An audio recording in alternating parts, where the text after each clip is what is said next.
Hello and good afternoon. Thank you so much for tuning in with us today. Today, we are back with another special episode of our virtual alumni engagement series. This is a monthly video series where we sit down and talk with a Manor College alumni to hear about what their Manor experience was like as a student and what life has been like for them since graduating or transferring away. My name is Kelly Pfeiffer. I am the Vice President of Marketing, Communications, and Advancement here and happy to serve as your host. Today, we are talking to a Manor College alumni who graduated from the college in 2012 with his associate's degree in liberal arts. After Manor, Carlos went on to attend LaSalle University to receive two degrees, a bachelor's and a master's degree in history. And today, Carlos works in human resources and training management for international raw materials. Welcome, Carlos, and thank you so much for joining me today. Yeah, thanks for having me.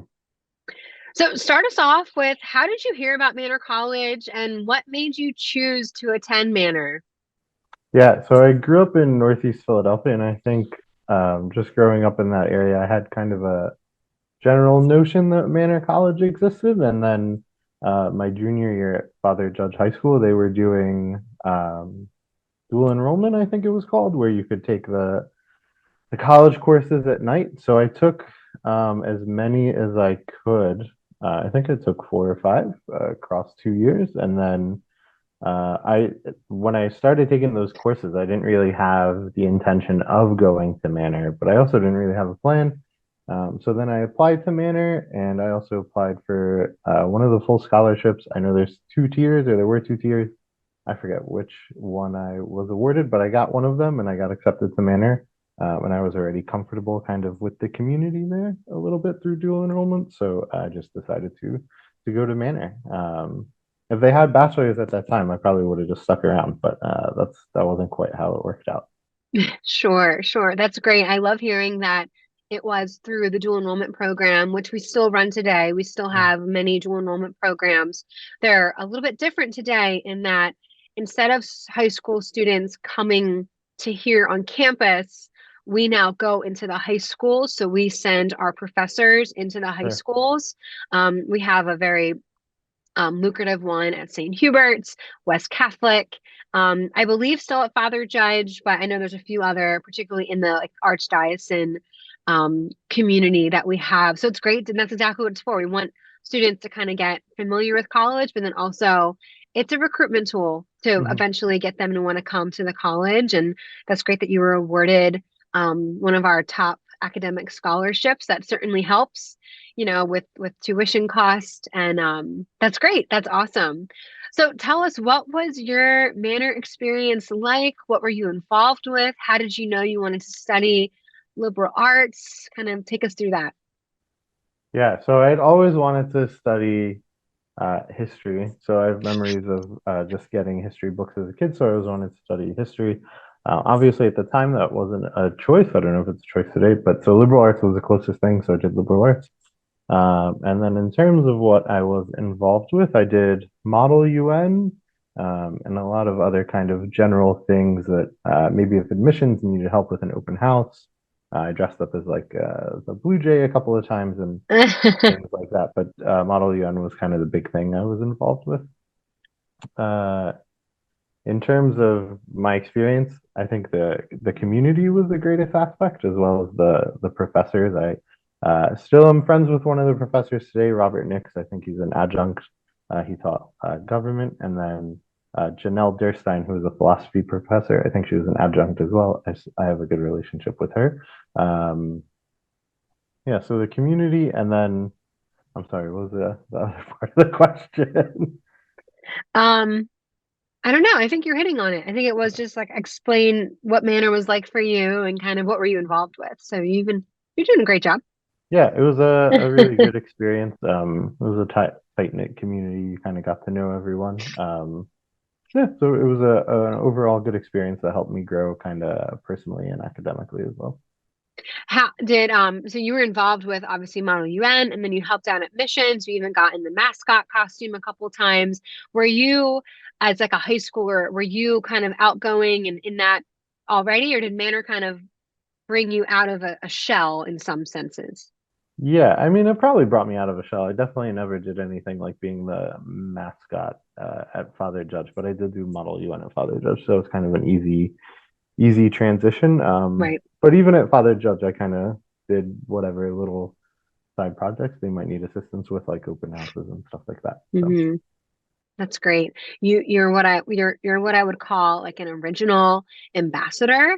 We now have a pretty thriving presidential ambassador program where mhm. it's about 10 to 12 students a year who they have to apply, and it's they have to meet certain criteria in terms of their grades and different things. Yeah, And then they work with admissions, they work with marketing, they work with advancement, the president's office. So they help out at open houses, they give tours, they help me in a lot of different ways. So I feel like you were kind of doing that already. Now we just have sure. more of a formalized program for it. This is what I forgot. I also did a work study with Jane Mm. Zagostowski, and she Oh, was great. the associate dean or assistant dean, I think it was, Yeah. of academic affairs. So I did that as well, and Jane was wonderful. I can't speak highly enough of her. I know she has like a student fund at Manor now as well. She does. She has a family fund, which is great. And she's also one of our board of trustee members. Nice. So she's still very well connected. I just saw her a few weeks ago. Obviously she lives very close to Manor. She lives just like a few blocks away. But Jane Z is the best, and everyone that talks about her usually says something, along those lines. So that's great. So tell me, how did transitioning from, kind of tight-knit, community-based manner, and graduating where you're kind of involved in as many things as you want, 'cause you can kind of get away with that here. How did going into LaSalle, how did that transition go for you? And talk about how did you feel prepared for LaSalle? Yeah, I'm not gonna lie. That transition was actually a little tricky, though. I think it was more because of me than it was at Manor. So, like you said, I was kind of like an original ambassador and very involved at Manor, and then you kind of just shift gears and you're completely new to the experience at LaSalle. So my first semester there was certainly not a great experience, but that was certainly more on me than it was on Manor. So the transition can be a little tricky, but um, Manor was already working on kind of bringing me out of my shell and forcing me to interact with different groups of people and grow academically and personally. So once I kind of got over that first semester hump, just all the values I learned at Manor and the experiences, I was able to just build on that and grow and thrive at LaSalle as well. So maybe a bit of a mental block on my end, but certainly the experiences at Manor helped out. That's great. That's great to hear. Now I want to, so a lot of our students at Manor, we have 65% of our students are first generation college students, meaning they're the first in their families to attend college and then get a degree. And then about 90% of our students work at least part-time, if not full-time, while they're a student. Do either of those resonate with you in your own journey from college experiences? Yeah, so I did do the work study, and I had another part-time job outside of school, but that was kind of small. So Yeah. probably more so the first one. Neither of my parents had graduated from college, so I was a first-generation student, like many others at Manor. Yeah, that's awesome. Well, congratulations. It's absolutely no small feat, and we understand that, and we want to really celebrate that. You're changing your family tree, and we Mhm. find that so many of our students, their parents support them going to college, but maybe not fully understand why go to college, why not just go get a job? What's the value in that? So what do you see as the value of higher education? You're a very well educated person. You now have 3 degrees that I'm aware of. Um, what would you say is the value of education, and how has it served you in your career so far? Yeah, one of the interesting things about education, well, one, at least for me, because I don't work in the history field, is it was kind of a beautiful 4 years where I got to just study where I wanted, having to go into kind of quote unquote generic office work, right? So I think there's some Right. beauty there of getting to pursue your passions a little bit, but in addition to obviously the credentials and opening the doors to maybe kind of a better future for your family. I think college also teaches a lot of intangibles as well. You kind of I'm probably not displaying this well in this interview, so I apologize. But you learn how to speak with others well, kind of Yeah. learn how to engage with others, engage with people of different backgrounds and different beliefs. You learn how to research, to read, to kind of create and defend your arguments as well, and as well, kind of the social and political networking you'll need to survive in the professional world. So, Hmm. in addition to the kind of liberal arts background that I think everyone should have to kind of be a functioning member of society, for lack of a better term, you also get that kind of intangibles from college, which I think are very valuable. And I think Manor was a great place to develop them. Yeah, definitely. And I loved how you explain it with intangibles. Like it's not necessarily writing papers or, doing the schoolwork, but it's all the other stuff. It's interacting with people, it's meeting new people, new perspectives, and trying new foods and just kind of taking in the cultural aspects of it. Um, Manor now, we are really, I mean, we were diverse back in 2012, but I think we're even slightly more diverse now. We're about 30% African American, um, about 20% Latino, Mm. um, I think 35% Caucasian, and then still have a great mix of, two or more races, Asian, Pacific Islander. So it's a really diverse community that we have here. We have quite a few international students from different countries all over the world. So I know a lot of students always comment on how it's neat that they get to meet people from all walks of life and Mm. situations that they might not have had before, which does fit and I think coincide with like the Philadelphia population as well. So it's nice that Manor is similar to that in a sense. So talk to me about what you're currently doing in your career and kind of how did you land there, and kind of what your role is. Yeah, so I had worked for many years at a startup company in Center City called Hauser, and I started in a customer service and sales role. And from there, one day there was an opening for a position in talent acquisition, and I knew sales and customer service wasn't something I wanted to do long term. So I was like, oh, it might be nice people have to impress me on the phone instead of vice versa. So I kind of did that without much more thought and then grew into kind of an HR generalist role and also learning and development. And I found that I was kind of quite good at that and got to pursue my passion. So I kind of honed my craft a little bit at Hauser for a couple of years doing that. And then kind of the startup market and Hauser was involved in the real estate market as well isn't particularly great. Hmm. So earlier this year, I found a new job at International Raw Materials, which is right by Independence Hall.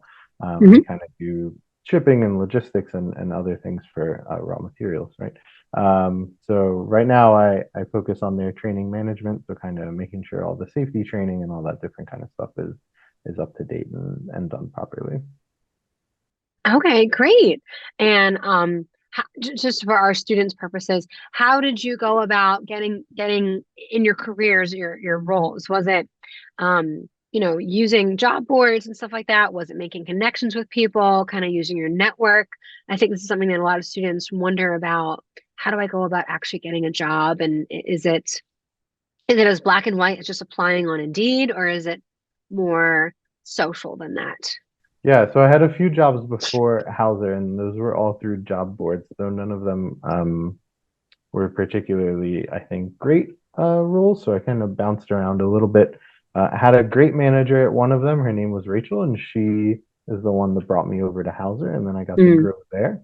Um, and then with that experience, I was able to land the job at IRM just by applying on Indeed. So hmm. at least very much, not just very much in the beginning of your career, but I think really networking and building those relationships is key. Probably almost more so than that, I would say to, and it's kind of hard to do, and I don't have great advice on how to go about doing it, other than you might know it when you see it.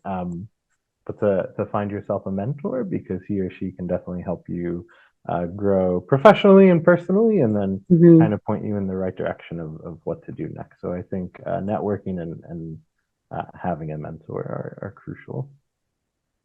Yeah, definitely. And I think, because we now have 4-year degrees, a lot of our students, they're not just transferring to another institution, they're staying with us, and then Mm, they're seniors who are looking for that first, big job. So I think having career advice is a bit more important than it kind of ever was before sure. for our students. I think that's great, having, trying to find a mentor. Um, and networking yourself and making sure that you're staying in touch with those people and thinking of people as like networks and not just like one off, oh, I met you once Sure. and then that's it. Not just passerbys. Yeah, agreed. um so Carlos, thank you so much for talking to me today. Kind of as we wrap up, what advice would you give to current Manor students or any student who's considering attending Manor? Right now, we just had our open house a few weeks ago. We're kind of in the middle of our big recruitment season, and obviously, we want people to apply to the college and come. And then obviously, we have a lot of students who are already here. So, what advice would you have for them as a successful alumni who's been through it? Yeah, I would just tell them to give it a look, give it a chance.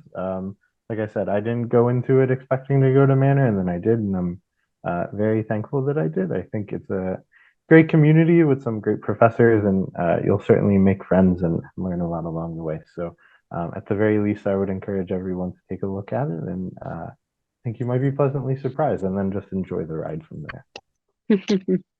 Well, that's great. I love that. Enjoy the ride from there. That's good advice as well.